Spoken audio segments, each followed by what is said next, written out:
नमस्कार, मैं हूं निखिल कुमार। आप देख रहे हैं वरिष्ठ नागरिक केसरी क्लब का फेसबुक पेज। अनुभव और बातचीत का सिलसिला हमने शुरू किया हुआ है और उसी में आज हमारे साथ खास मेहमान हैं पश्चिम विहार ब्रांच से सतेंद्र सेठी जी, जिनसे हम जानेंगे उनका अनुभव क्या रहा है अभी तक का पूरा वरिष्ठ नागरिक केसरी क्लब के साथ। और ये पश्चिम विहार ब्रांच की को हेड भी हैं, उनसे भी हम जानेंगे कि क्या है उनका एज को हेड भी एक्सपीरियंस, एज मेंबर भी, और क्या रहा है अभी तक का सफ़र। नमस्ते मैम, स्वागत है आपका VNKC में। Thank you. मैम, कैसा रहा आपका सफ़र अभी तक का? शुरुआत कैसी हुई, सबसे पहले ये बताइए। सबसे पहले तो मैं किरण जी को सैल्यूट करना चाहती हूँ, जी जिनकी वजह से आज हम यहाँ हैं और उन्होंने हम सबको ना हीरो हीरोइन बना दिया है। मतलब इतना अच्छा एक्सपीरियंस रहा है उनके साथ। उनके लिए मैं 2 वर्ड्स बोलना चाहती हूँ। ए माँ तेरी सूरत से अलग भगवान की सूरत क्या होगी, उसको नहीं देखा हमने कभी, पर इसकी ज़रूरत क्या होगी। हाँ मैम, जी। कैसे शुरुआत हुई आपकी VNKC के साथ? हाँ किस जी। तरह से जुड़े आप? हाँ जी। हमारे ना सामने रहते थे मिसेस ठुकराल, जो अब नहीं रहे, जी, राजमाता जी। राजमाता जी जिनको जी बोलते हैं। तो उनके हम आमने सामने रहते थे। तो वो भी बड़ी महान थी और किरण जी से बहुत जुड़ी हुई थी। किरण जी उनके घर आती जाती थी। और जब ही ये शुरू हुआ, सीनियर सिटीजन क्लब शुरू हुआ, तो जब जब से उनके घर में ब्रांच खुली, तभी से हम उनके साथ जुड़े हुए हैं। और किरण जी का सबके लिए रिस्पांस इतना अच्छा होता है कि मतलब मन करता है कि हम उनसे मिलें। उनके जी। मैं और कुछ मैम, क्या आप जो बताऊं। पश्चिम हाँ। विहार ब्रांच है उसमें किस किस तरह की एक्टिविटी होती है? आप खुद को हेड हैं, तो किस तरह की एक्टिविटीज़ आप कंडक्ट कराती हैं मेंबर्स के लिए? हाँ जी, हाँ जी। तो रूटीन में तो हम सबसे पहले थोड़ा गायत्री मंत्र या शब्द पढ़ लेते हैं। जी उसके बाद हम हेल्थ टिप्स देते हैं, योगा थोड़ा बहुत कराते हैं, हंसाते हैं लोगों को। जी। तो उससे शुरुआत होती है। उसके बाद हमने इस क्लब में से इतना कुछ सीखा है और इतना कुछ सिखाया है कि वहाँ पर सिर्फ हम ही नहीं, वहाँ पर इतने इंटेलिजेंट लोग हैं कि मतलब इवन हम उनसे सीखते हैं। मिलजुल के रहने का एक अंदाज आ, आ गया है ज़िंदगी में। आर्ट ऑफ लिविंग कह सकते हो। जी जिसको आर्ट ऑफ लिविंग भी कह सकते हो, कि किस तरह हमने मिलजुल के वहाँ रहना है और कैसे हैंडल करना है सबको, और खुद भी सीखना है, और बाकी सबको जो हम सिखा सकते हैं। तो हमने अपनी तरफ से वहाँ पर हम हर साल कोशिश करते हैं गुरुपुरब मनाएं। जी। और सब लोग वहाँ के इतने उत्साह से हमको बोलते हैं जी अब गुरुपुरब मनाना है, और पार्टिसिपेट करते हैं सब।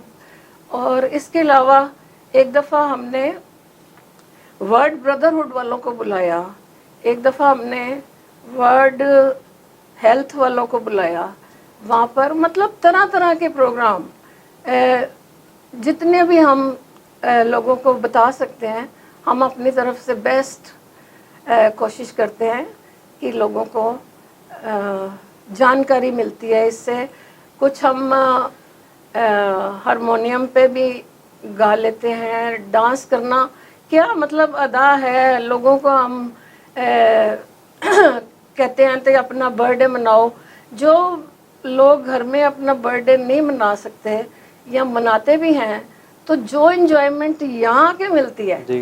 क्लब में, तो वो घर में उसका एक अलग ही वो होता है। और वो बड़े शौक से, तो कई बार 2-3 जने मिल के तो तरह तरह के प्रोग्राम होते रहते हैं। एनिवर्सरी मना लो जी, ये मनाओ जी। और एंटरटेनमेंट, फुल ऑफ एंटरटेनमेंट। ये क्लब जो है ना, आर्ट ऑफ लिविंग के अलावा फुल ऑफ एंटरटेनमेंट भी है। जी। मैम, तो कोविड के टाइम पे सब जब अपने घर में बंद हो गए थे तो मीटिंग वगैरह कुछ हो रही नहीं थी, तो उस टाइम हाँ। पर ये एंटरटेनमेंट के लिए आप अपने मेंबर्स के लिए क्या करते थे? जैसे वो एक प्रोग्राम चालू हुआ था हमारा ओपन हाउस कल आजकल, हाँ जी। तो आप एज़ को-हेड भी हैं, तो आप कैसे मोटिवेट करते थे? क्योंकि थोड़ा-सा मुश्किल होता था ना कई बुज़ुर्गों के लिए ऐसे वीडियोज़ बनाना। हाँ, मुश्किल होता था। एक्चुअली उसमें यही था कि सब मेंबर्स को बार-बार उत्साहित किया जाता था कि कई बेचारे ना डिप्रेशन में आ भी गए थे। जी, तो उनके लिए ये एक वरदान सिद्ध हुआ है। ये जो प्रोग्राम है ना इनका, किरण जी का, और कमाल है, तरह-तरह की वीडियोस बनवाई उन्होंने, कैसे मतलब टाइम पास हो गया लोगों का। It's wonderful. तो उस टाइम थोड़ा-सा मतलब मैं थोड़ी-सी हर एक के साथ परेशानी आई है। थोड़ी-सी मैं भी परेशान थी, लेकिन फिर भी हमने वो वीडियोस खुद भी बनाई और उससे ना बड़ी हिम्मत मिलती थी। तो कई बार मन नहीं भी होता था, तो बंदा इस तरफ लग जाए ना, ध्यान इस तरफ हो जाए, फैमिली के साथ वीडियो बना रहे हैं, तो मतलब कैसे टाइम अच्छा पास हुआ है कि आप सब समझते हैं और सोच सकते हैं। जी। मैम एक सवाल मेरा ये भी रहेगा कि वरिष्ठ नागरिक केसरी क्लब आप एज़ को-हेड जुड़ी हुई हैं, तो आप ज़्यादा जानती होंगी कि किस तरह से बाकी एनजीओ से अलग है। ये सवाल मैंने सर से भी पूछा था, उन्होंने काफ़ी अच्छा जवाब दिया। तो आप कैसे कह सकती हैं कि ये अलग है बाकी एनजीओ से? हाँ जी, मतलब बाकी एनजीओज़ में मैं कभी ज़्यादा देखा तो नहीं, लेकिन इसका जो ना ये अलग ही किस्म का हमारा क्लब है। तो इसमें एक-एक बंदे को पकड़ के उसकी प्रॉब्लम सुनते हैं हम। भी आपकी क्या प्रॉब्लम है? और वो सारे दिल से बताते हैं और वो चाहते हैं हम कोई उनको सॉल्यूशन बताएं, और जो कुछ ये क्लब कर सकता है, ये बहुत हेल्पिंग हैंड है ये जो क्लब है ना। जैसे ये हर महीने सबको पेंशन देते हैं, खाना खिलाते हैं, इसकी इसकी सारी को अलग ही है, कुछ ना खासियत है इस क्लब की। बाकी जो मेरी जजमेंट है कि बाकी क्लब्स से ये ऐसा क्लब शायद मैंने नहीं जी। देखा पहले। जी मैम। हाँ जी। मैम एक सवाल और रहेगा कि फैमिली सपोर्ट किस तरह का है आपका? क्योंकि सर तो काफ़ी सपोर्टिव हैं, वो तो हमने देखा। लेकिन सर के अलावा फिर घर में परिवार में और कैसे सपोर्टिव हैं आपके? हाँ जी, भाई सबसे पहले तो सारी सपोर्टिंग है हाँ, बड़े बहुत सपोर्टिव हैं सर। बहुत सपोर्टिंग है। तो उनकी सपोर्ट से बच्चे भी साथ जुड़ते हैं हमारे। जैसे वीडियोस वगैरह बनानी है, तो आपने हमारी शायद वीडियो एक आध देखी भी होगी कि जो इतनी फेमस हो गई है कि पता नहीं 47 लाख लोगों ने देखी है। जी। इसीलिए मैं कह रही थी, हमको तो उन्होंने ना हीरो हीरोइन बना दिया। जहाँ भी जाती हूँ ना तो कोई ना कोई मिल जाता है। कोई कहता है मैं रोज देखती हूँ आपकी वीडियो, कोई कहता है मैंने आज ही कोई मिला 4 बार देखी है, दूसरी लड़की कहती है हाँ फेसबुक पे इनके ना बहुत आती है। तो ये ऐसा क्लब शायद ही कोई मिले आपको। जी। मैम हमें ये भी जानने को मिला है कि आप जब वीएनकेसी का दुबई टूर हुआ था, आप वहाँ भी गए थे। तो वहाँ पे आपकी किस तरह की मेमोरीज़ रही थी? कुछ बड़ी डिफरेंट सी मेमोरी थी कुछ? हाँ जी, उसका तो जवाब ही नहीं है ना कि सेठी साहब को उन्होंने, मैं आई यहाँ पर प्रैक्टिस के लिए, जो दुबई में हमने प्रोग्राम करना था, तो सेठी साहब नहीं आए थे। तो किरण जी कहती है नहीं सेठी साहब को बुलाओ। तो उनका पर्पस था कि सबको जोड़ने का, सब रिलीजन्स को जोड़ने जी। का, उनकी अपनी अदा है। तो फिर सेठी साहब आए और हम इकट्ठे जब वहाँ भी गए, तो इतने सपोर्टिंग हमारे साथ, इतने हेल्पिंग हैंड्स थे कि जैसे हमारी एज में किसी ने अपने पेरेंट्स को भी ले जाना हो या 2 जनों को तो मुश्किल लगती है, लेकिन किरण जी 101 बंदों को लेके गए वहाँ पर और हमारे साथ इतना ध्यान करा सबका। मैं पूरी तरह चल भी नहीं सकती थी, मेरे थोड़ी गोडों में प्रॉब्लम है, लेकिन किरण जी ने एक एक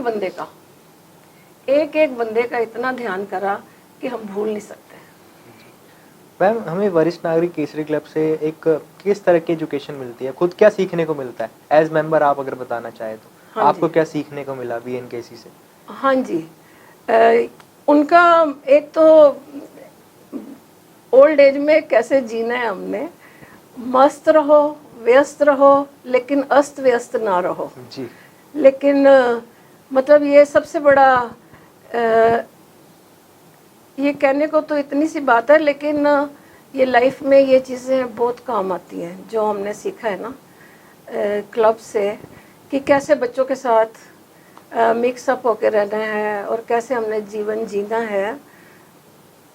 तो best part of this club. जी हाँ। मैम, एट लास्ट मेरा सवाल यही रहेगा इस इंटरव्यू को वाइंड अप करने के लिए, कि आपकी आज जो हम आने वाला यूथ है, क्योंकि वो भी आगे इस अवस्था में आएगा एक टाइम पार करने के बाद, तो उनको क्या मैसेज रहेगा, उनको क्या सीख है आपकी? ऐसे होता है जी, बच्चे जो घर में देखते हैं ना जी। वही सीखते हैं।